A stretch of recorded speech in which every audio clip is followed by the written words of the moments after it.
Last time मैंने mall के concept दिया था, अभी मॉल का ही कॉन्सेप्ट चल रहा है। तो मॉल के न्यूमेरिकल्स भी हो गए थे। तो आज ये 9th की बुक में है ग्राम एटम, ग्राम मॉलिक्यूल, ग्राम फार्मूला मास।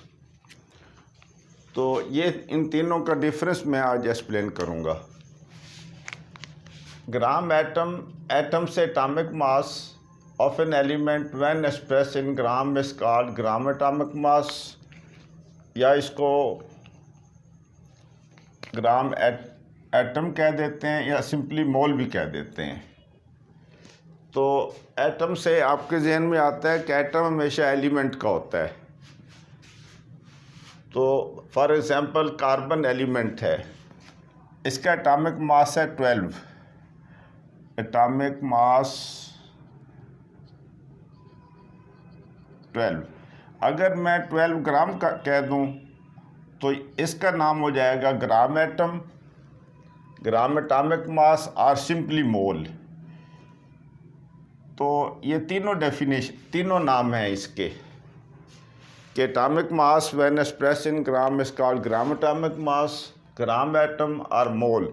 जिस तरह वाटर है H2O, इसके 3 नाम हैं, हाइड्रोजन ऑक्साइड, वाटर, आइस भी कहते हैं इसको, आइस का भी सेम फार्मूला बनता है। स्टीम भी कहते हैं H2O, क्योंकि स्टीम को जब कंडेंस करते हैं तो वाटर बनता है। तो ये 3 नाम हैं इसके। तो इसको हम कहेंगे 1 ग्राम एटम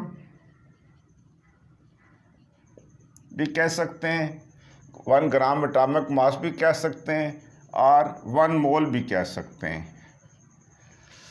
अगर 24 ग्राम फर्ज किया कार्बन है, फिर 2 मोल हो जाएंगे इसके, 2 मोल्स ऑफ कार्बन, डबल हो गया उससे 2 मोल या 2 ग्राम एटम। अगर 23 एटॉमिक मास है सोडियम का, अगर हम इसे ग्राम में एक्सप्रेस कर दें तो इसका नाम हो जाएगा ग्राम एटम या मोल, सिंपली मोल भी कह देते हैं।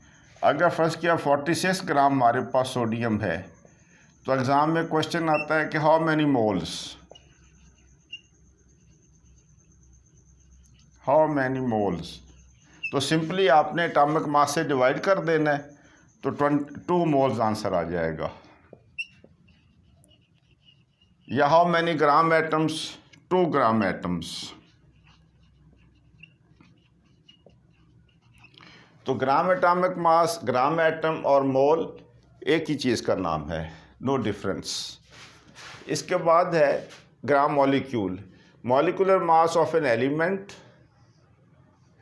और compound when express in gram is called gram molecular mass, gram molecule या सिंपली ग्राम मोल भी कह देते हैं। और इससे सिंपल करने के लिए उन्होंने साइंटिस्ट ने मोल कर दिया है। अच्छा, कंपाउंड का अब एलिमेंट भी होता है, एलिमेंट का भी मॉलिक्यूल होता है और कंपाउंड का भी मॉलिक्यूल होता है। तो जिस तरह डेफिनेशन में ही है, molecular mass express in gram is called gram molecular मास, कि मॉलिक्यूलर मास को ग्राम में एक्सप्रेस कर दें तो ग्राम मॉलिक्यूलर मास।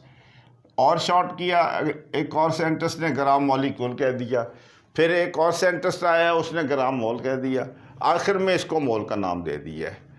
अब ऑक्सीजन O2 जो है ये एलिमेंट है, इसका ये मॉलिक्यूलर फॉर्म में एग्जिस्ट करती है। सोडियम, कार्बन, पोटाशियम वगैरह ये एटॉमिक फॉर्म में एग्जिस्ट करते हैं। ये एलिमेंट्स है, ये एलिमेंट लेकिन इसका मॉलिक्यूल है।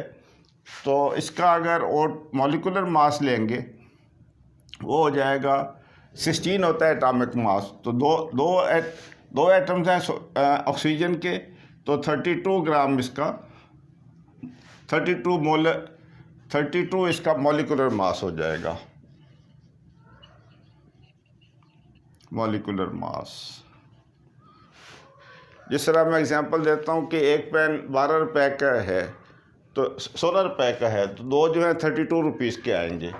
तो 32 अगर हम ग्राम में एक्सप्रेस कर देंगे इसको, तो फिर ये ग्राम मॉलिक्यूलर मास कहलाएगा, या इसको ग्राम मॉलिक्यूल कह देंगे या ग्राम मोल कह देंगे या सिंपली मोल भी कह देंगे। इसी तरह वाटर है हमारे पास, वाटर का मॉलिक्यूलर मास बनेगा 2 + 16 = 18। अगर 18 ग्राम कहेंगे तो इसका नाम हो जाएगा 1 ग्राम मॉलिक्यूलर मास, 1 ग्राम मॉलिक्यूल, 1 ग्राम मोल और सिंपली मोल। सिंपली मोल भी कह देते हैं, ग्राम मोल भी कह देते हैं, ग्राम मॉलिक्यूल भी कह देते हैं। अच्छा, ये है कोवलेंट कंपाउंड्स के लिए ग्राम मॉलिक्यूल, जो अब पंजाब टेस्ट पीटीबी वालों ने, पंजाब टेस्ट बुक बोर्ड वालों ने डिफ्रेंशिएट किया है। ग्राम फार्मूला मास जो है, फार्मूला मास के लिए वो आयनिक कंपाउंड लेते हैं, जिस तरह NaCl है। तो formula mass when express in of an ionic compound when express in gram is called gram formula mass. कि formula mass expressed in grams, इसका दूसरा नाम ग्राम फार्मूला भी, सिंपली मोल भी कह देते हैं इसको। तो तीनों का एंड में नाम जो है वो मोल है, इसलिए पहले जो न्यूमेरिकल कराए हैं सिंपल मैंने मोल को लेके आपको एक्सप्लेन किए हैं, लेकिन ये डिफरेंस भी तीनों का आपको आना चाहिए। अब NaCl आयनिक कंपाउंड है, सोडियम का 23 एटॉमिक मास, क्लोरीन का 35.5, 58.5। अगर आप इसे आप ग्राम में एक्सप्रेस कर देंगे तो ये आपका हो जाएगा ग्राम फार्मूला मास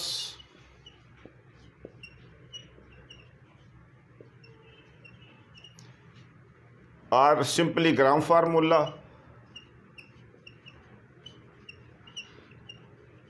या सिंपली 1 मोल हम कह देंगे।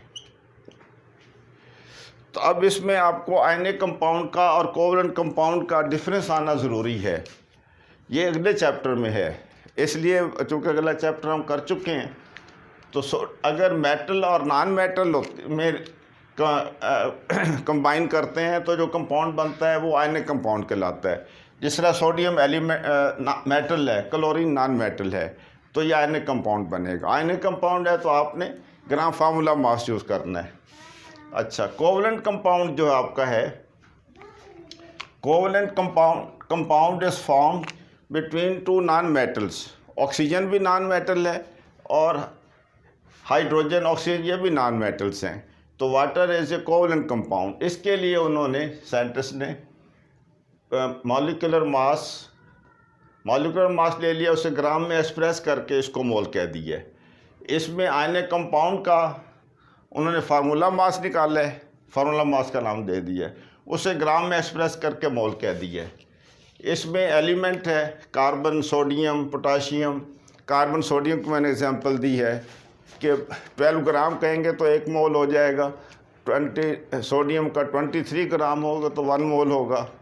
इसी तरह अगर एग्जांपल लेना चाहें नाइट्रोजन की, आप लिथियम की ले लें, लिथियम का है 7 ग्राम ले लेंगे तो ये इसका लिथियम का 1 मोल हो जाएगा।